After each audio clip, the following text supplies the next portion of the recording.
They say I wouldn't do it like I won't. They say I couldn't do it and they feel. They say I wouldn't do it and I fold. They say I couldn't do it and I did. I'm a champion. Hey everyone, welcome to another episode of Talk Your Walk, where we help people become the best versions of themselves, whether that's individually or as a team, whether that's low self-esteem, no confidence, and lacking purpose and clarity. So that's where we come in. You know, through our journeys, hopefully we can inspire that one person to make a positive change. So back again.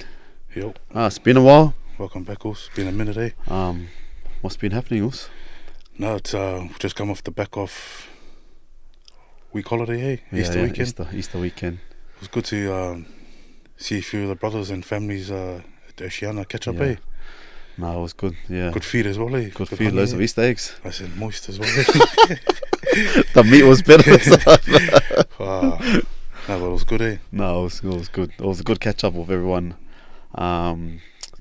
Just to kind of touch on that, in the UK we try and get all the overseas players and families together, once in a while, and we had for the first time this year in the weekend, which is the Easter weekend. So it was good to see the people who came, the families that came as well. Yeah, definitely. I think it's an important one as well, eh? I guess the meaning and the why behind we have these gatherings, especially for the overseas players and their partners as well, because that's a big, part of the journey, is knowing what they can have access to connect, make relationships. Because I don't know about you, how you felt when you first come over, but the first 3 months was a bit tough. Yeah. Not Not necessarily for me, because obviously we come into a team environment. Come in and you can make 20 to 30 teammates right away, but what's happening at home, the wives are at home and they feel isolated at times, and so it's important these gatherings they can connect and catch up. And like the saying goes, hey, happy wife, happy life. But when they connect, they can go out cafe and coffee, whatever, shopping, and spend while we go and do training. As they do. Yeah, but the same thing as well, understand the lifestyle. Because I think that was a big one. I got hit with it, man. I didn't realise the tax codes. Yeah. They didn't sort of teach you the stuff until you come in. I realised my first 4 months I got hit hard with tax codes and, changing your driver's licence, all that kind of stuff. Eh? Have you changed your driver's licence over yet? Yeah, it's in the process. It's in the process. I love it. It's been 5-6 years, eh? No, because, I've been back and forward. I went for... journey was a bit tough to change my New South Wales licence over. Yeah. So that's been back and forward. And why was it tough? No, because during COVID. During COVID, it ran out, it expired, and obviously the offices and that weren't open at the time. So when I went back last year or the year before, I had to get it again and went through that process. Yeah. So it's in there. That's the main thing. That's the main forward. thing, man. Yeah. Main thing, and also putting your hand up, eh? Yeah. When you're stuffed up. No. But it's good, eh? Even the kids, I think that was a big one, eh? That's the main thing, man. Same thing, eh? We grew up around our cousins and having, you making those connections, relationships, and it's good to see other kids. Yeah. But how many of them were there? There was a lot. I think there was like 14, 15 kids there. Yeah. And that was what a lot of the adults were saying is the kids don't get an opportunity to be around other kids with the same heritage or same background. So because family's massive to us, when we talk about family, we don't just mean our immediate family. It's those close cousins and all that. So when they come into that environment, it just seems like home, eh? Yeah, I feel like we take it for granted as well. Be a Polynesian background. Well, there's 3 coffees I had this morning. Because I went back home. You're grateful when you see another overseas, personal player here. And, you get to, because you understand you're on the same journey. Yeah. And you get to say hi. When this guy's from New Zealand, Australia, or wherever, and you get to find out where he's from. I went back home and I remember I would just say hi to another islander. Eh? Mate, they just look away and I was like, hey. So you didn't actually realise. I think they take it for granted. 100%. But before we move on, check in. Yeah. I'm getting people telling me I'm not pronouncing it properly. So your checking in, Yorkshire- check in, fam. Obviously, this is a way of checking in on someone. Obviously, when we check in on someone, it's usually surface level. Hey, how's it going? Yeah, I'm doing okay, and then it finishes there. This is a way of going a bit deeper, and then if someone does have a problem, we're able to kind of figure that out and get them help if they need to, or just open up. No, that's it. So, you want me to go first? Family, we'll get. So Yeah, how's family. how's the family? Yeah, I think just coming off the back of a week we've had and the weekend, being able to attend the boys' games as well. It's been on a high, man. So I'll say a solid 4. Oh yeah. Family's good, kids. Everyone's doing their thing back at school today. So Oh, nice. happy days. Yeah, every day. Yeah, I think mine's a 4 as well. Yeah. This is my first year going into the rugby season retired. Being able to go to all of Phoenix's games has been massive, man, and the girls are doing well. Christine's found a part-time job because Safina's at Kindy as well. So yeah, 4, man. Everything's looking good. That's probably cool as well. Seeing you've been able to go to these games and stuff, Yeah. So that's awesome that you sort of hang the boots up a bit now. We get to support Yeah. PA. I just don't know how it's gonna land next weekend. Phoenix plays you there. We already told you also, just in case you think I'm lacking behind on the inside shoulder, Oh, just no, don't test my inside shoulder, man. I think we'll watch plenty of your games. I think the belly is a bit vulnerable over there. The engine room. It looks weak and stuff until it gets tested. So I'll just say, hey, I put the warning shots out there. I think the one thing I didn't anticipate for is how nervous I get watching Phoenix play. Yeah. Like I used to get nervous playing before the game, but as soon as I started playing, it would go. Yeah. Where this is like throughout the whole game, man, I'm like nervous, and I think it's just you just want them to do well. You want them to play well. You want them to do their best, and you just can't help that. True. Is it in terms of like feeling nervous, is it more you thinking, man, is he doing playing to his full potential, or is he gonna stuff up or fail here and there, or is it just more seeing him, like obviously you were in his shoes? Yeah, I think it's more seeing him play, like, cause championship, it's like it's a high level, and it's obviously the second tier over here, with Super League being on top.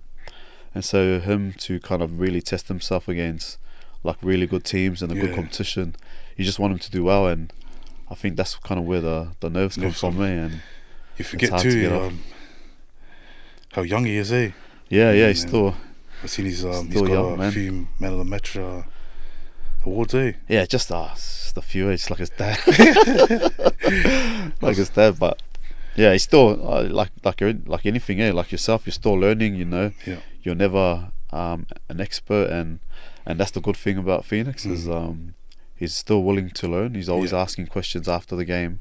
We always do review on the game, and then we're doing a review on the team that he's playing against the following week. So that's the good thing about him is always willing to learn, and he's always willing to take on advice. Yeah, that's a key attribute to anyone in life, whether you're playing footy or not. I feel like the day you stop learning, you've lost. Yeah. And so learning is an everyday thing, Yeah. And so well done to Fee. Yeah, because Fet's the same, Yeah, I was going through that now, and again, it's cool we can sort of pass things down to him. He's 16 now. The stuff that I'm sort of getting to pass to him now, I had to wait till I was 28, 30, 31 to learn those stuff. So the fact they can get at a young age is, all you want to do is wish them well and for them to try their best, which is good. That's it, man. Yeah. So how are you doing activity-wise? Activities, good, man. Especially last time, you put out 6 a.m. and didn't turn up. Activities good. I've got a routine now. Monday to Friday, I'm at the gym. 6 a.m. crew, we call it. And then on the Saturday, we're doing touch rugby with Talk Your Walk. So activities doing really good. But I can be better with my diet. Obviously the 8-week challenge that we did, it was full on, and then kind of eased up a bit, but now it's time to get back onto the bus. That's good, No, that's Too many Easter good, man. eggs in the weekend. It's good to put your hand up on that. What rating would you give? Oh, a 4. 4? Oh, Yeah, that's 4. pretty Activity solid. a 4. How about Mind you? you got a good crew, eh? Good crew Yeah, at no, we 6. got a good crew at Pontefract, Your Space. Yeah. So that's the gym. Hey, So, so is there anyone that's been consistent or put their hand up and haven't been coming regularly, or is everyone just doing nothing? I see what you're trying to do. Trying to get me to snitch. There's no snitching here. Well done. That's a solid chicken 4. How are you? I think mine will be 2, 3. Oh, I think just coming off the back of last week's game, just carrying a few niggles here and there, so just getting the body to move again. Obviously, got a bit banged up from our victory against Sheffield Eagles. That was the first time you beat them as well in 11 years. 11 years. Ah. So I was like, man, just tasted a lot sweeter on the weekend, man. Yeah. Got to enjoy the Easter eggs a lot more. Yeah. But it was a big one. Obviously, they're sort of struggling with players. I think everyone is there in Championship. Yeah. It's about managing players and keeping the players on the field. I think that's where the challenges there. Yeah. And I think with us too, we're sort of going through that. So that was a big win coming off our small loss the week before. And is it? Correct me if I'm wrong. Is it a knee injury that you? No, elbow. How's your lateral movement just for next week? Is it alright? No, that's what I'm saying. Got a fullback that plays that will test the middles out there. Yeah, and next week. That's why I'm just putting the warning up now. The Eagles got to find that out. You might just feel like there's a little dent in the middle, but that's part of the plan. You put the cheese out and you got the mice running around. It's just coming to the trap. They're gonna soon find out. I shouldn't have went there. But it was good, man. Proud of the boys and the effort, especially how to respond back from the week before, man. It was a tough loss for us. Yeah. And I know one game doesn't define, us as a team and the where we're going. challenges, So backing it up, now. Yeah. Well, we learned that last year, Yeah. With Eagles being top 2 for the 90% of the competition, and they fell off at the back. So plenty of lessons there. Yeah. Thanks for that, Urs. And last one, mindset. How's the mindset? Yeah, mindset. I feel like a solid 4. Yeah. Like I mentioned, man, it's just getting the body moving.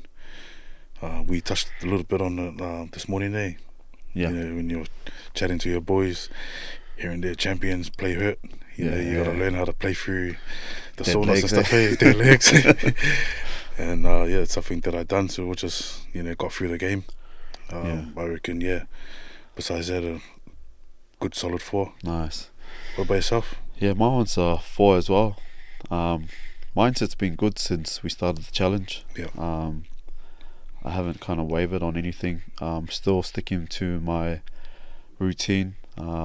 Meditation every morning, 10 minutes. I'm onto my 5th book now. Oh, so that's good, man. Yeah, my goal is to read 1 book a month. I'm on my head. So all that's helping me with keeping on track with Talk Your Walk. Yeah. Obviously it's been manic. Yeah. Last 6 months. 6 months. So it's like being able to deal with that, put a routine in with the protection stuff as well. So yeah, man, mindset's good at the moment. Before it's off to you as well, and I think that's just goes to show you how important. Wouldn't say 8-week challenges, but it's pretty much setting yourself up for the year, building that foundation. Whether it's a 4, 6, 8 week. Yeah. We started at 8 week, and man, to say that you're on your 5th book already, man. Yeah. That's awesome. Have you felt a massive difference from your growth at the end of the year compared to now, reading books and all that kind of stuff? Yeah, massive. And I always knew that, but it's then not being lazy with reading the books and like making excuses of finding time to read and to meditate and all that. But once you got that routine in place, like mine's 5 a.m, like that's the best time for me because the family's still asleep, and I get all of that done, go to the gym, then I'm able to come back and help with the girls with the school. So as soon as I was consistent with that, now it's all routine now, isn't it? That's what's helped me. It's good, because it's what you're saying there, got a good routine in place. Like you mentioned there, we share routines and systems. Yeah. Separates the ordinary from the extraordinary. So it's good that you're able to pour in to yourself before you can pour out to your kids and elsewhere. 100%. What do you think's been the change for you? Because you've just gone from, you know, from before and then all of a sudden 5 books, all that kind of stuff. What was the turning point for you reckon? Oh, well, obviously the challenge was, Yeah. you know, like I mentioned before, that was my way of reaching out for help. You know, I was stuck in a deep hole. Yeah. And I was struggling to get out of it. So, reaching out to you guys, you know, to our circle, and asking them to join me on that challenge. That's what changed. You know, changed everything for me. And I think I know without you guys, I wouldn't have been able to get myself back on track. So, just goes to show how, you know, how massive. Like, you know, I had 12 of yous, but just one person, like my wife, came on the journey as well. Like, getting her on board and helping, just goes to show like how much that, you know, one person can help you change your life. No, well done, man. Especially to start it as well, because not only, you know, you probably only meant to impact one person, but you impacted more than one before the families jumping on board, and just seeing the growth to the other brothers and sisters, And it was an important thing that I feel like you need to highlight. Because I remember reading, I think it's called 12-Week Year. Yeah. And it was one of the books they read, and I think they said there's a 95% chance of you succeeding in your goals and all that kind of stuff if you create a group, accountability group. And it's pretty much what you've done, and it's what we learn in teams as well, When you throw out your goals and go, hey, this is what I'm going to do, and then you have accountability partners. They say you're 95% of achieving your goals, which I feel like it was 100% by the end of the 8 weeks. Oh, hard. And it was good for the girls to journey with us. Oh, 100%. The growth in the girls as well. That was massive for me. Hearing, you know, what they've been through and how they were able to overcome their challenges, and then, you know, the amount of, not just the weight that they lost, but them getting into reading, getting them into meditation. So, Big Paulie, that guy's still going, man. And I know, so he's looking like the Rock now. So it's just good to see. Like, obviously, after that 8 weeks, there's been challenging times to try and stay on top of it. But being able to go through that 8 weeks, it's so much easier for me to get back on track. Because I've been there, done that, you know, and it becomes a habit. Well, I feel like it's never going to be perfect. It's having that mentality to just get back on the horse. And it's not to say it's an excuse or anything. But if you fall off, find the grace within yourself. Forgive quickly and go again. 100%. Because it's never going to be a straight line, like you know. You're going to have your distractions here and there. And especially like last week, the weekend with Easter. With the Easter eggs, hey, how couldn't you resist it? I seen you must have had 6 freaking Coke cans too. Are you sure it was not coffee?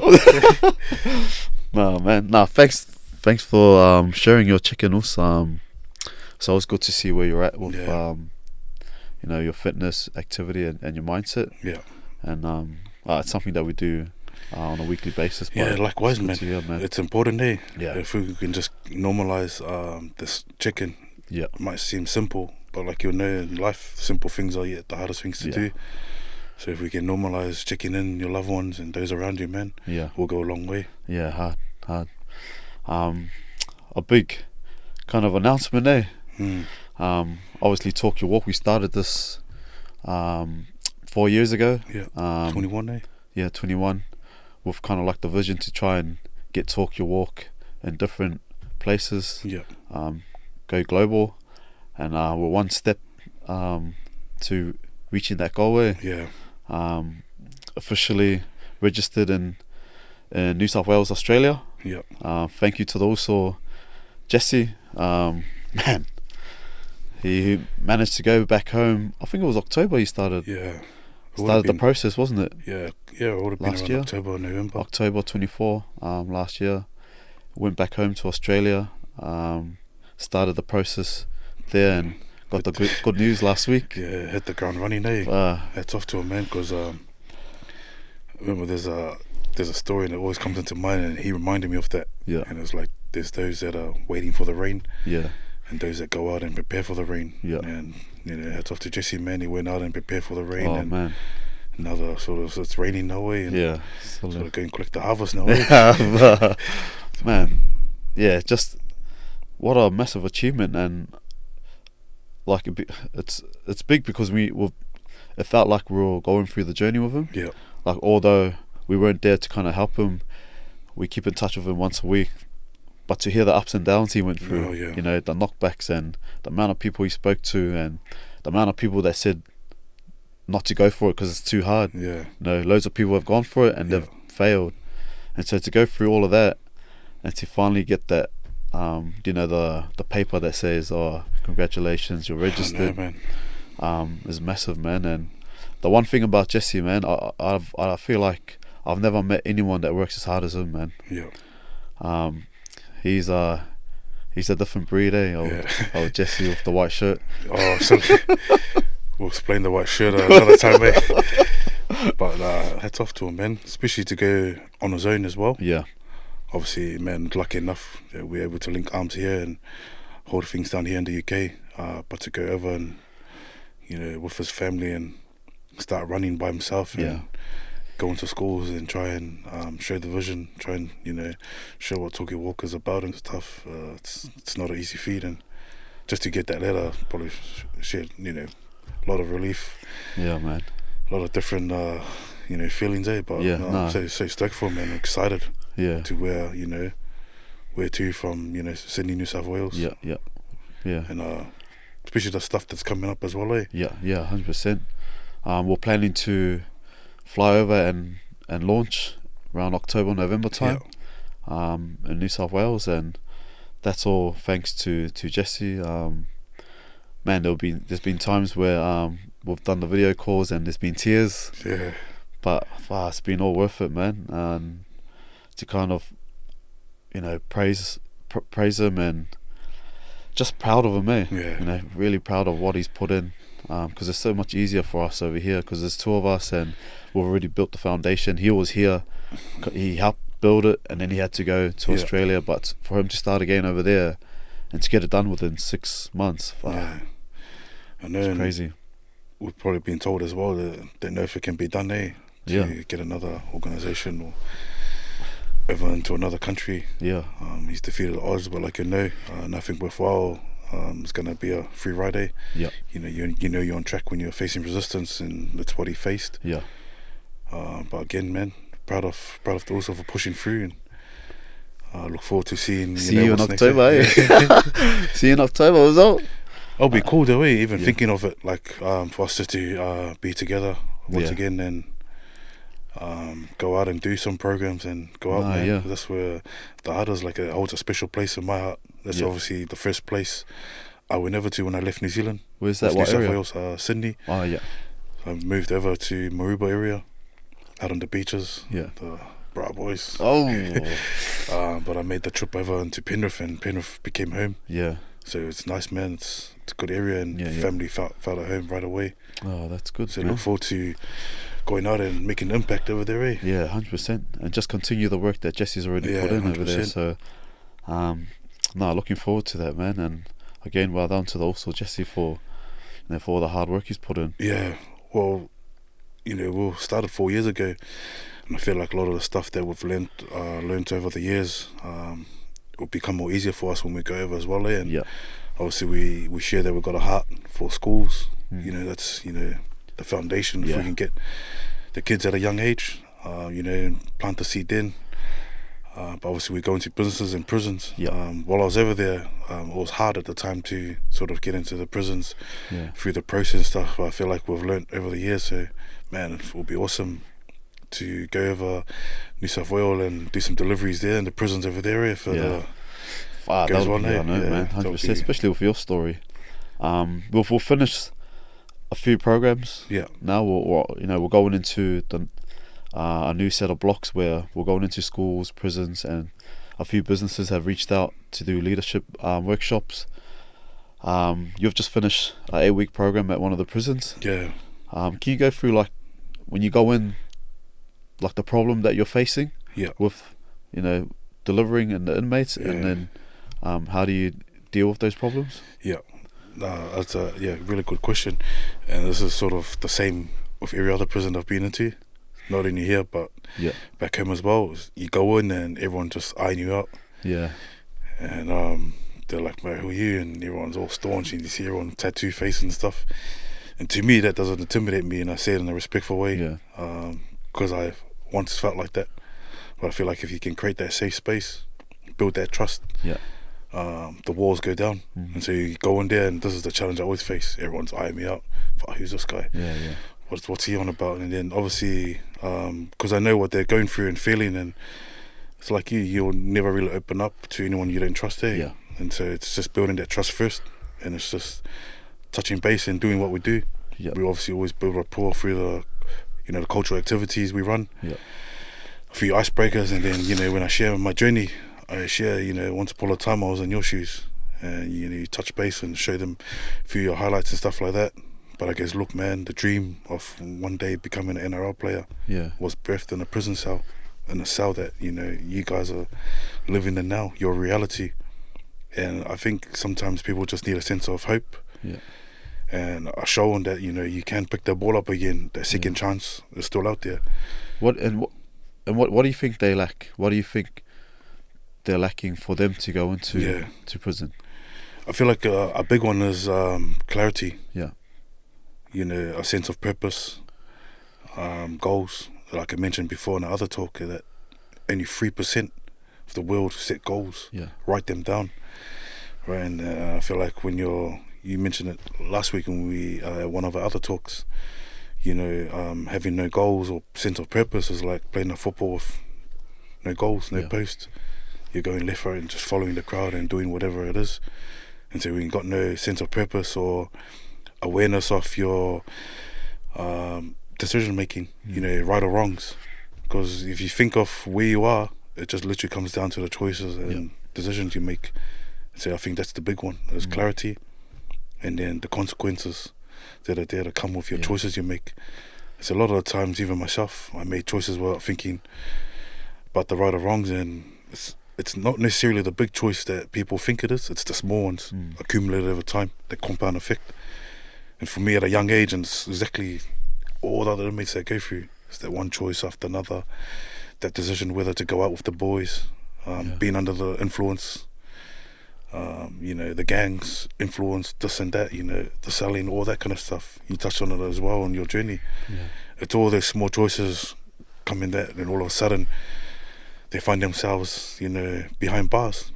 And I totally believe that everyone is a choice away from being behind bars. You just never know. And obviously, unlucky for them, they've made a choice, and now they're reaping what they've sown. And I always tell them it's painting that picture that there is hope still if you are willing to change, and that's the big one.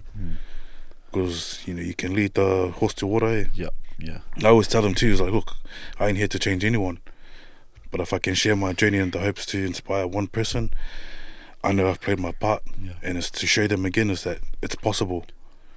But again, it's, are you willing to change? Are you willing to pick that ball up and run it straight again? Because that's the big one. A lot of the times, after I shared my journey and we go into Q&A or anything like that, they struggle once they get released. So it's easier for them. 90% of them share it's easier for them to be inside, which is, I find, really sad, than to be out.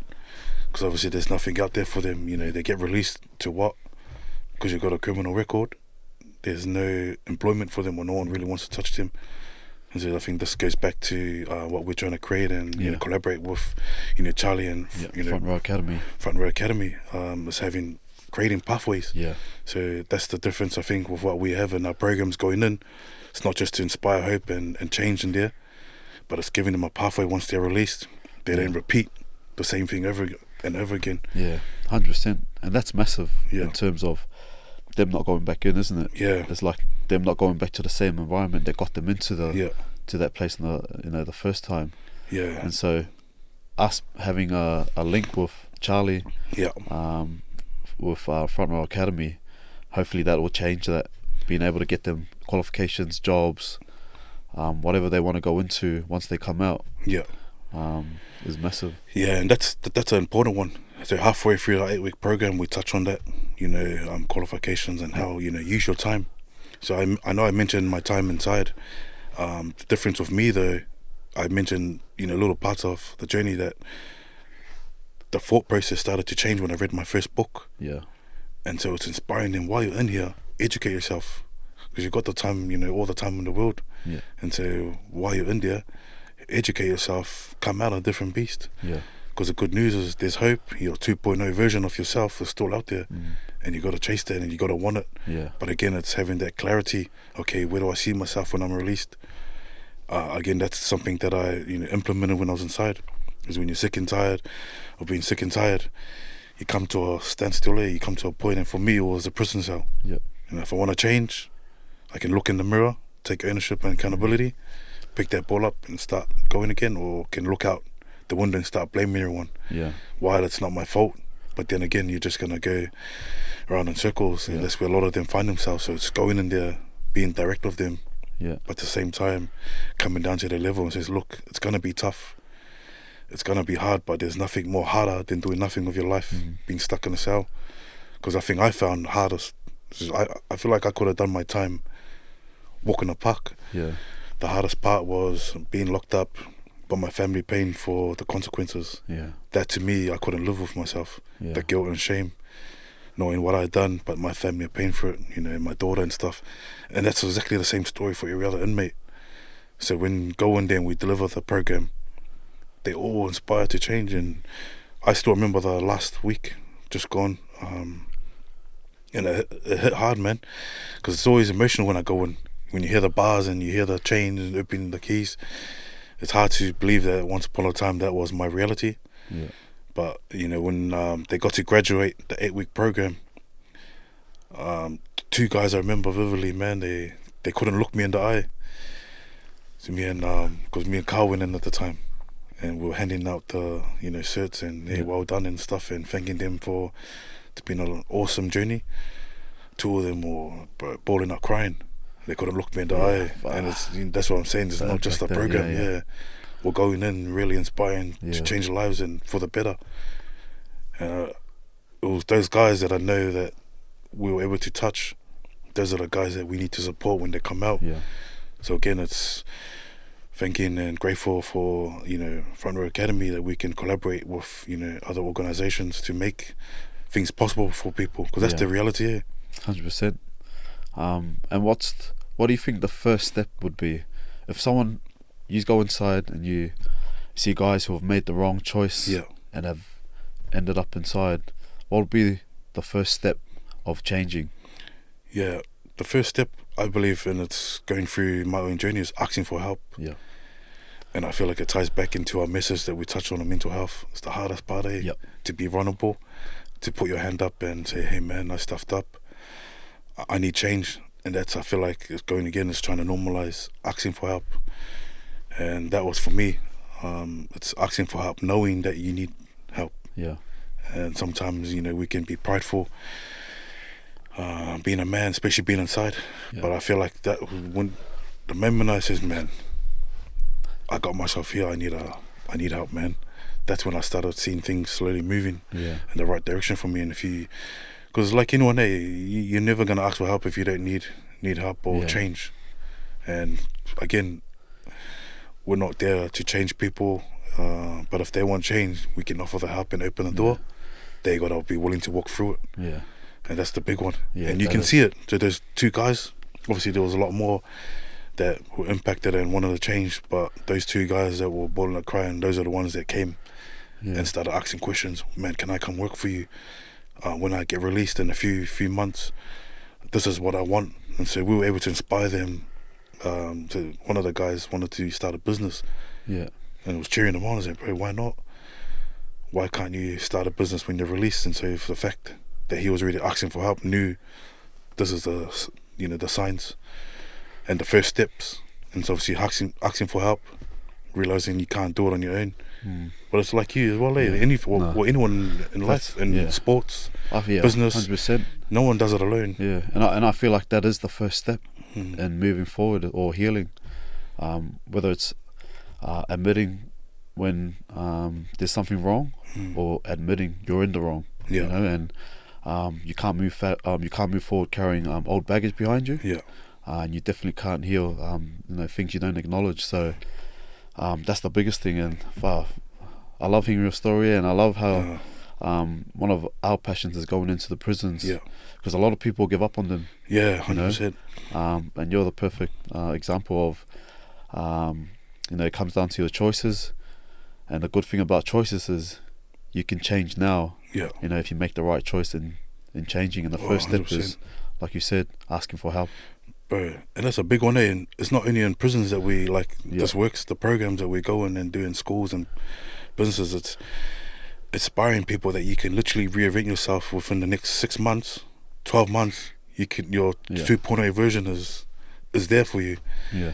But that's the thing, is breaking that down into steps and showing them man, who you are can be a lot better.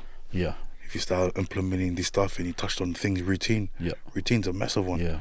A lot of people just wake up, do this, do that, and then going through the motions and flow of life. Yeah. But you can literally set yourself up. You can change yourself. And the only reason why I say that wholeheartedly is it's something I had to do. And so we touch on it like I was programmed, my mind, because of the influences and the environment I grew up and surrounded myself with. I thought that was me. Yeah. So I thought a certain way, I spoke a certain way. But I was not realizing until you're in the prison cell and you're wanting to change that I realized, frick, I got myself here through the choices, through my mindset. But the thing that you learn, you start to realize you can unlearn that as well. Yeah. And you can adapt a new mindset, and that's what I had to do. And then again, it's going back to what you've done and how you started this month. Yeah. Reading books. Started reading books, and I started, things just started to light up for me. And then all of a sudden you start listening to podcasts. You start doing things that you just reverse. I made choices that led me there. I'm thinking, man, what if I make other choices? And all of a sudden, instead of walking around and going in the valleys, you start climbing the mountain there. Yeah. And again, it's going back to that clarity, asking help first, getting clarity, where do you see yourself in the next 2 to 5 years? And then make that daily choice, because you know yourself, no one's success by accident. Yeah. It's the daily choice you make. And then the last, we touch on it, is courage. Yeah. It takes guts, man. It takes courage, man. Hey, your journey, and I take my hat off to you. Like, man, I don't know many people, even past the age of 30 that haven't made their Super League debut, have the courage to pursue that. Yeah. And that's what it is. Same message going back in the prisons. You got to have the courage when you get out. The true gangster stuff or lies in is picking that ball up and doing right for yourself and then your family. Yeah. Because it's easy to go back down the same environment you got yourself in there. It's easy to go and surround yourself with alcohol, drugs, the gangs, to sell. That's the easy part. Yeah. But do you have the courage to pick that ball up and do the right thing for your family? More importantly, for yourself, eh? Yeah, 100%. It's easy to, sell drugs for quick money. Yeah. And that's a lot of the boys in prison. That's why they're there. Obviously, we touched on it because they believe they do that to provide for their family. But hey, there are other ways. Yeah.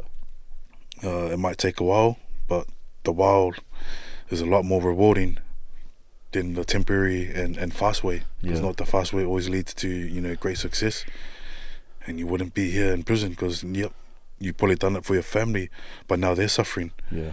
And I knew a guy that done 9 years straight, and we spoke about that. I was like, bro, now he's got the right mindset to go out and do it right and try and fix his wrongs to right. And I said, that's it. If it takes you 9 years, it's taking you 9 years. But at least you know, man. So it's all that stuff, eh? No, it's good. No, it's good. I thought it was important to touch on that. To touch on, obviously we do programs in school, businesses, and a lot of it, the structure's the same, but we tailor it to the environment. Obviously the primary schools is a bit different to the high schools, and then going on to the prisons and then the businesses. But it was just good for you to go into a bit more detail on the stuff that we do in the prisons. The 8-week block that you've just finished, just to give people an insight on how it works. Yeah, but I'll tell you, man, it's rewarding, man, and we're looking forward do some more, some more work in other prisons, and hopefully that comes across. But when it does, man, it's hands on there. It's exciting stuff knowing that you're going to empower and impact the one. Yeah, No, 100%, man. And yeah, I guess moving forward, you know, we got loads coming on, which is why we got a couple of boys to kind of help us with the journey. Yeah. Paulie, and George Stofua. You know, massive thank you to those boys for seeing the vision and wanting to be part of it, eh? Yeah. Answering the call, eh? Answering the call, man. Threw them into the deep end. Threw them into the deep end, eh? Sink or swim. Yeah, that's the only way, eh? Killed or be killed. But we'll touch on that a bit later. Yeah, go into a bit more detail. But just thought, yeah, a massive thank you to Paulie and George for coming on board and helping us with the vision and what we're trying to create with Talk Your Walk. And I feel like those two men are perfect for what we're trying to achieve. Yeah, especially you know, the values and, you know, the story there behind them as well, and the heart. Yeah. You touched is so important, especially in any team environment, that there's a values alignment here. Yeah. And for them, man, it's all heart beating the same. Yeah. They want to make an impact and touch the one, and they got a massive heart on giving back, you know, to the community, and to see what they've been through and done, not only on the field but off the field as well, is something that, you know, we believe in big on. Yeah. For Talk Your Walk here. No, 100%, man. But that's it. Got one takeaway that you want to share? Well, going into the quarter, eh? Yeah. So our second quarter of the Yeah, second quarter. But yeah, I think just the takeaway is you can start at any time, you can change it in a moment. That's the good news, is that anyone can reinvent themselves and, you know, change their mindset. It just, one, takes a decision. Yeah. Two, get clear on where you see yourself and where you want to go. Where do you see yourself in the next 3 to 5 years? And then make that daily choice to make it happen. Yeah. And then to follow through, you got to have that courage, eh? 100%. So I feel like for me, yeah, it's just a reminder. Am I happy on, you know, how the last 4 to 5 months have been? If not, what can I improve on? Yeah. And then focus on the next month or two, and we'll go from there. What about yourself? Nah, I think I'm the same boat as you. Like, what helped me get out of, you know, the hole I was in numerous of times was first is the courage. Yeah. Courage to speak out, courage to ask for help, courage to admit when you're wrong and when there is something wrong. Yeah. Second is clarity. You know, without clarity you have no direction. So being able to be clear with what I want to achieve and then setting a plan in place, whether that's Monday all the way to Sunday, then reviewing it, it was massive for me. And the third one's consistency. Yeah. One of my favorite sayings. You know, talent gets you to the door. Consistency keeps you in the room. So being consistent with the you know, the little details and the little steps gets you to the big win. So those are my things that have helped me. Yeah, that's solid also. What a solid quote to saying to finish the episode off with. Malo lavos. Yeah, malo.